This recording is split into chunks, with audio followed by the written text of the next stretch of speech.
King in Black is one of the most epic Marvel events we've had in a bit. It has promised to change the entire Marvel universe, reaching out with symbiotic goo and covering every part of it. We need some goo gone to get rid of all this goo. And so far, it seems to have delivered on its promises. Welcome back, Nerd Squad! Today we are going to be taking a look at this event and some of the most insane and compelling moments we've seen from it, from the main book to all the tie-ins and to the additional series. Join me as we count down the top 10 biggest moments from the King in Black so far. After all, we still have way more event to go, and I cannot wait. Alright, now let's get counting. Number 10. All the death. One of the biggest things about this event has been just how wide its reach is. Better yet, the reach actually appears to be genuinely wide and threatening, even more menacing than many other events that we've seen from the Marvel Universe this past year. Entire planets are disappearing and being conquered and often destroyed by Knull. Various agents for various empires out in space have gone dark, and Earth is one of the first places that remains to fight against Knull. And even Earth is completely covered in Knull's symbiotic goo, cut off from the rest of the cosmos. And don't think of that as it's symbiotic goo, that's what it is, and just deal with it. Let's move on. Death is creeping towards our heroes, and anyone with a sense for this sort of thing is feeling it. The whole world is at stake, and beyond that, most of the galaxy, and likely even beyond the galaxy. Number 9. Spider-Woman vs. Captain Marvel. That's right, Jessica Drew and Carol Danvers may be known for being the best of friends. Carol even at one point is considered an important part of Jess's new family, but that doesn't stop them from fighting in this Spider-Woman tie-in issue to the King in Black event. I also want to thank this event for helping me find this new Spider-Woman comic. It's so good, and it was just not on my radar prior to this. I'm reading too much X-Men to really be paying attention to all of the Spider stuff right now, and I highly recommend this Spider-Woman series. It's so good. Everything here, from art to writing to colors to letters, is 10 out of 10 in my opinion. It's just great. But back to the moment at hand. After taking one too many doses of basically, I like to call it spider steroids, that's not what it is, but we'll just call it that, Jessica ended up getting mad enough and violent enough to want to take on Carol. Now this serum that Jessica consumed helps to bolster and recover her strength, as her powers are weakening from basically like a virus that is killing her right now. I believe it's the same one that actually gave her powers. There's a lot going on. While at the same time, the serum itself is also believed to shorten her lifespan and make her emotionally and mentally unstable with power levels that surge unpredictably. She was forced to take the serum in order to help Carol in a fight against the symbiote, as Carol's trying to basically save her energy powers right now because the whole world is, you know, covered in symbiotes. In the end, they defeated the symbiote, but Jess basically blamed Carol for making her juice, effectively shortening her lifespan because Carol refused to fight. As a result of this conflict, Jess goaded Carol into a fight with her. She also fights Iron Fist, which is pretty awesome. Also, everyone that's in this comic is just really well written. But the fight between Carol and Jessica is pretty great, especially if you are either a Carol Danvers or a Spider-Woman fan, because you know how much these two women normally mean to each other and how much they would normally never fight. So it's really great. I'm excited to see the fallout from it actually, because I feel like it's going to affect their friendship, but we'll see how that goes in a bit. Before we move on to our next spot, just a quick reminder to give this video a thumbs up if you are enjoying it and want to see more like it, where we talk about events and going-ons in comics and such. Number 8. Santa is the new Sorcerer Supreme? With the King in Black Iron Man / Doctor Doom one-shot, we got a weird sort of holiday comic during this event. It starts off with a flashback of young Tony, who seems to have lost his faith in Santa Claus, before jumping to the present where Doctor Doom and Iron Man must team up to fight symbiote-possessed Santa. Although in the end we learn it wasn't actually Santa, not really. The license of the man they helped to save from possession using Iron Man's new Extremis biotech and symbiote integrated suit appears to say that his name is Mike Dunwoody. When Iron Man does a search, he learns that Dunwoody actually owns a holiday supply store called the Snow Globe, which would explain his attire. Still, Doom is not completely convinced that he wasn't Santa, and even ponders as to whether or not Santa Claus might not be a Sorcerer Supreme, which honestly I'd believe it. This one shot also implies that while it's not there yet, Tony's new suit is still one of the best weapons they have against fighting Knull's possession, and could evolve to become the key to taking back the city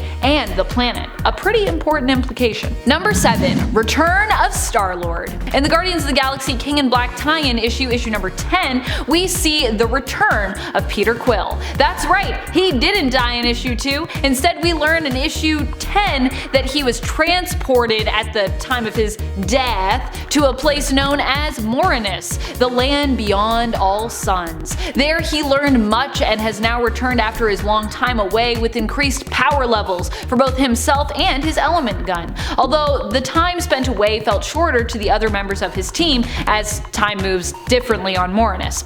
The power Quill returned with helped him to defeat one of Knull's dragons, save Spartax, and also make him finally worthy of his name as Star-Lord, a bringer of bright, blinding light. The only problem is he will have his own enemies to deal with, so he's probably not going to be much help in the fight against Knull just yet. But if he does get there, he's going to be a powerhouse. Number 6. The Return of the Valkyries. In one of the newest series to arise in this event, King in Black Return of the Valkyries, we get to see, you guessed it, the Valkyries return. Or at least some of them, for now. We'll see how it goes. The original 9 Valkyries were long ago believed dead or lost, and yet we see them here and are given hope for their potential return. Currently, Jane Foster acts as the last Valkyrie, but this series seems to bring us a promise that we could see the original 9, or some other such team, return once more and be able to help in this battle against Knull. In this issue, we get to see the not quite memories, which seem to be stuck on repeat, of our fallen, not yet named Valkyrie. In fact, there is a lot of mystery surrounding her name, which appears to be kept from us more than once, and there's a lot of mystery in this issue, which I kind of had to read a couple times to be like, oh okay, oh so this is separate, oh, okay, this is what's happening. What we do know about this unnamed Valkyrie is that she's in a relationship with a fellow warrior and likely Valkyrie named Alta. We also know that she prefers to not be reminded of her name herself, and that Jane managed to save her and pull her out of a tangled web of dead, corrupted souls, pulling her even back into life. Pretty cool stuff. Number 5. Knull's Army. As Knull is taken over, we've gotten some pretty big and scary moments featuring him. One of those moments came at us during King in Black issue number 2, where it was revealed that instead of Spider-Man's fellow heroes falling, they were actually assimilated and incorporated into Knull's army, possessed and controlled by the symbiote hive mind. In this issue, we saw heavy hitters Storm, Thing, She-Hulk, Captain America, Miss Marvel, and Cyclops all turn dark, sporting the mark of Knull on their foreheads. It was really cool to see these designs, especially the look for Knull-influenced Cyclops here, but it's also terrifying in the moment as Spider-Man fights to try and get Eddie Brock to safety. In the end, the Human Torch sacrifices himself to allow Spider-Man time to get away, and ensuring that he will also basically burn out, fall, and be forced to join Knull's army after he saves Spider-Man. Pretty sad. So now they have 2 of the Fantastic Four. I wonder if Knull's like, I need that whole set, I need to get Reed and Sue next. Number 4. The villains get involved. In their bid to take back the fight for the Earth, our heroes were forced in King in Black issue number 2 to look for allies anywhere they could. Krakoa is still not interested in providing a place of refuge for the people of Earth, not seeing the invasion is really a mutant concern, and therefore kind of only wanting to help out a bit without committing all their people to the cause. Having less and less people on their own side that they can rely on that haven't been assimilated, shall we say, our heroes instead recruited such allies as Kingpin, Dracula, and Namor. Okay, now I'm not saying that Namor is a full villain, by the way, but just that he's, you know, he's a little more rough around the edges than most of our other heroes. He's still more of an anti-hero to me, so yeah. Now I especially enjoyed Namor's moment of offering to help though, saying that he and his people have been fighting in the dark for far longer than Earth, and reminding everyone that Earth is actually covered in more of his turf than their turf. True, considering 71% of Earth's surface is covered in water, so yeah. And it's dark in those oceans. Have you been down to the bottom? It's dark. You can't go down to the bottom because you probably die, but yeah. Number 3. Sentry gets ripped in half. Pretty crazy that this happened considering how useful Sentry would have been in this fight and how powerful he is normally. However, Sentry being ripped in half is pretty darn karmic, considering it tends to be his go-to move when he is hell-bent on destroying his opponent in battle.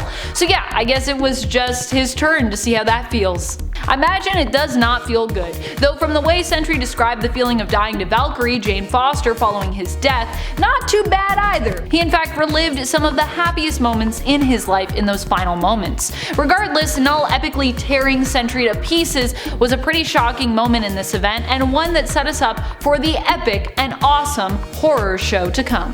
Number 2, Eddie Brock, dead, dead, dead, and then it echoes. That's what I imagine in my mind. Eddie Brock is dead, or at least it would appear that he's dead.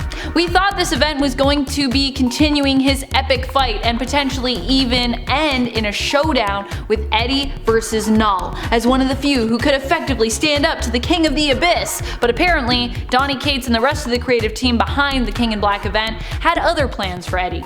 In King in Black issue number 2, we saw Eddie Brock die after he was broken in battle, and in order to keep him alive, Tony Stark, aka Iron Man, set out to retrieve a symbiote to help him heal and continue on in the fight. They needed a symbiote strong enough, so Iron Man went after one of Knull's dragons, using Extremis to connect with it and break its connection to the hive mind and Knull. Retrieving the symbiote, he brought it back to the Fantastic Four lab where everyone was holed up and quickly poured the symbiote goo onto Eddie, only to discover that something was wrong. Eddie's vitals dangerously spiked as a result of the symbiote's attempt to bond with him. It was killing him. Fortunately, Dylan vaporized the symbiote, but it wasn't enough to save his dad, who shortly died after everyone was left stunned by Dylan's immense power and ability to vaporize symbiotes with a mere thought. Which brings us to number 1. Dylan reveals his power. Following the death of his father, everyone seemed stunned to learn that Dylan had potentially been their greatest weapon all along. Reed Richards was so stunned he didn't even notice when Eddie Brock began to flatline. By the time he did notice, it appeared to be too late for anyone to feel like reviving Eddie was possible. At least that is how the end of King in Black issue number 2 made it seem. Although I think it's weird if somebody flatlines, I feel like maybe you want to try some stuff, but I guess not. Dylan used his power to attempt to save his father when the symbiote that Iron Man had retrieved seemed to be killing Eddie and bonding with him as opposed to healing him, as Stark had, hoped and expected would happen. Dylan vaporized the powerful symbiote in front of Tony Stark, Reed Richards, Sue Richards, and Spider-Man. Feels weird to say Sue Richards, by the way, even though that's technically her married name and I know it's right. I just always want to say Sue Storm. And I know I could also say Susan Richards, but that also doesn't sound good to me either.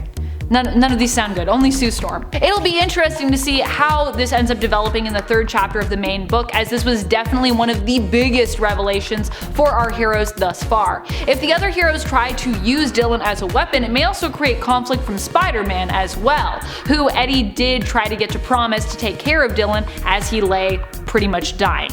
What have been some of your favorite moments in this event? Which moments have shocked or surprised you the most, or filled you with horrific delight? And what are you hoping happens next? Let us know in the comments below. This has been Top 10 Nerd, and I'm your host Amanda McKnight. Thanks for watching. Till next time, you stay nerdy, YouTube. Then many other events we've yet to see from the Marvel Universe fact this past year. This is words. I know what you mean though, Amanda that wrote this. I know what you mean. Let me go back into the past. And even Earth is completely covered in his symbiotic goo. Sounds really gross when I say it like that. Not like that. Why does everything I mean, I'm just gonna stick by it. I said it and it's true. And even, yeah, I'm just gonna say it. It sounds ridiculous, but it's true. I didn't finish this point, but that's alright. I'm gonna finish it right now. I thought I finished this.